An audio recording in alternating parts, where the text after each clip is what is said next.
Psychology অনুযায়ী আপনার গর্ভের সন্তান ছেলে হবে না মেয়ে হবে, এটা আমরা কিভাবে বুঝবো? সাইকোলজি অনুযায়ী গর্ভের সন্তান ছেলে হওয়ার যে লক্ষণ, সেই লক্ষণগুলো মেয়েদের ভিতরে, মহিলাদের ভিতরে, মায়েদের ভিতরে প্রকাশ পাবে। সেই লক্ষণগুলো দেখে আমরা বুঝে নিব আমাদের পেটের সন্তান আল্লাহ তাআলা ছেলে হিসাবে দিবে। আমাদের পেটে যে সন্তান আসছে, এই সন্তান ছেলে হয়ে ভূমিষ্ঠ হবে। এই লক্ষণগুলোর প্রথম 1 নম্বরে বমি বমি ভাব হবে অথবা মাথা ঘোরার মতো সমস্যা কম থাকবে। 1 নাম্বার হলো বমি বমি ভাব হবে অথবা মাথা ঘোরার মতো সমস্যা কম থাকবে। 2 নম্বরে পেটের আকার নিচের দিকে বেশি ঝুঁকে থাকবে। পেটের আকার নিচের দিকে বেশি ঝুঁকে থাকবে। 3 নম্বরে মিষ্টি খাওয়ার প্রবণতা কমে যাবে। মায়েদের মিষ্টি খাওয়ার যে প্রবণতা, এটা অধিক পরিমাণে কমে যাবে।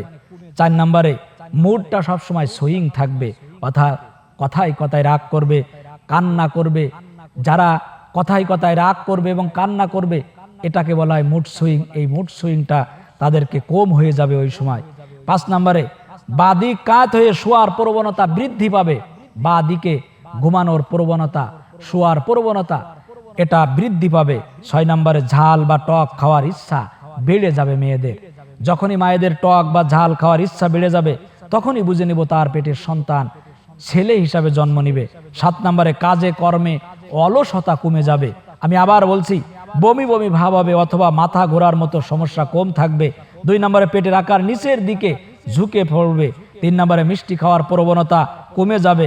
4 নম্বরে মুড সুইং হবে, কথায় কথায় রাগ করা, কান্না পাবে, এটা কম হয়ে যাবে। 5 নম্বরে বাদিক কাত হয়ে শোয়ার প্রবণতা কমে যাবে বা বৃদ্ধি পাবে। 6 নম্বরে ঝাল বা টক খাওয়ার ইচ্ছা বেড়ে যাবে।